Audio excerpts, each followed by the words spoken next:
guys, ayan, nandito tayo ngayon sa Pasay branch na kung saan di ba pinagawa na natin ang bubong, pinasiminto ko na, inayos na natin. Tapos meron tayong tinatawag doon na parachute. Yung parachute, ito po yung payong na malaki.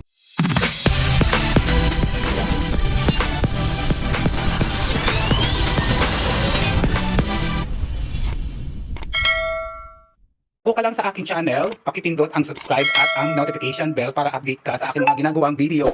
Tapos sa baba nun, para hindi naman basa yung iba, naglagay pa rin tayo ng ilang pirasong tent na lang. Pero nabubungan na natin ng yero. At saka guys, di ba, open air tayo. Open lang yung kainan natin. So medyo talaga sa panahon ngayon, medyo malangaw. Kaya bumili ako kanina ng temporary para mabugaw yung langaw, para mabawasan lang. Kasi so ngayon bumili ako ng pangsamantala lang naman ito bumili ako. Kaya lang syempre, hindi pa rin natin masasabi kung talagang 100% na may langaw pa rin. Pero malaki ang tulong niya para mawala, mabawasan talaga yung langaw. Ipakita natin. So nandito tayo ngayon. Papunta na tayo doon sa tindahan ko. So let's go. So ayan, sa mga oras na ito, marami na din kumakain. At so nakita niyo yung sit-up ng tindahan natin. Pakita mo nga. So kung nakita niyo yung mga sit-up natin, so ayan na. Medyo maluwag na siya, medyo maaliwanas na siya. At saka marami pa rin kumakain guys. Itong branch na ito, ang Pasay branch. Inimprove ko na, pakita natin yung mga bubong. Tapos, simple yung kainan, talagang malilit na siya. Tapos, marami nang kumakain, di ba? So, maluwag, tapos very ano na ngayon. Hindi katulad natin na sobrang dami ng tent. Ngayon kasi mayero na siya.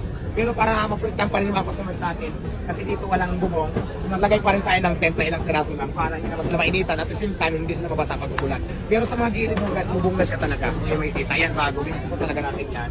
Tapos ito yung binili ko ngayon para mapultahan yung mga langaw kasi malakas magbugaw yung langaw pag natin.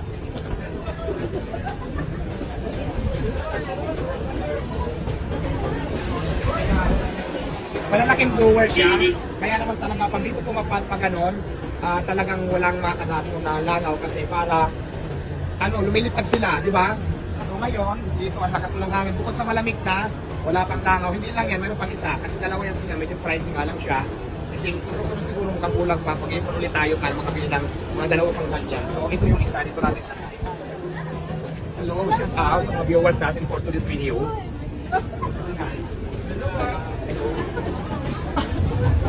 Ayan. Dito naman yung isa para sa lubong sila, di ba? Yung isa paharap doon, dito nakaharap yung isa paharap, yung isa naman paharap doon sa lubong sila para yung mga butterfly na lumilipad, dito pa lang, pagdaan pa lang dito, mabubugaw na sila. So, ayan, malaking bagay yan. Dalawa pa lang yan, so kailangan ko pa ng dalawa para pag-ipunan ko pa kasi medyo may kamahalan siya. Kaya impon muna tayo para makumpleto natin dito lahat. Ayan guys, nakita nyo naman kung gaano ko din pina-improve itong pwesto natin sa Pasay. Simula sa bubong, tapos yung mga flooring natin, simento na din. Tapos naging ano na siya, naging maaliwalas na tingnan para sa lahat. Tapos nakikita nyo, di ba? Marami pa rin kumakain. Kaya hindi totoo yung sinasabi nila na wala na daw kumakain sa Diwata, Paris. Ngayon gusto ko na din magpasalamat kay Lord, di ba? Dahil katanong batikos nila, basta ang alam ko, siya lang nakakaalam na wala naman tayong ginagawang masama. At hindi totoo yung mga sinasabi ng mga basher natin na wala nang kumakain at kung ano pang lumalabas. So, naniniwala kasi ako talaga na si Diyos lang may karapatan husgahan ang bawat isa. Walang karapatan husgahan ang bawat tao na kapwa-tao lang din natin. Diyos lang may karapatan ng isang tao, hindi po sila. So ayan, magpapasalamat lang din ako kay Lord dahil sa mga blessings na dumarating sa akin kasi kundi dahil sa Kanya, wala rin sana ako sa kayo ako ngayon. Kaya thank you Lord sa mga blessings. Ano man ang mayroon ako ngayon. At syempre guys, gusto ko lang din pasalamatan. Hello, shout out.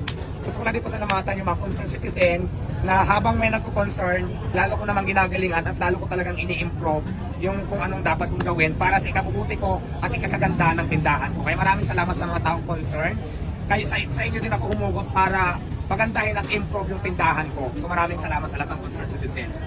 At syempre sa mga supporters kong naniniwala sa akin, maraming salamat. God bless po sa inyong lahat. Maraming salamat at maraming salamat.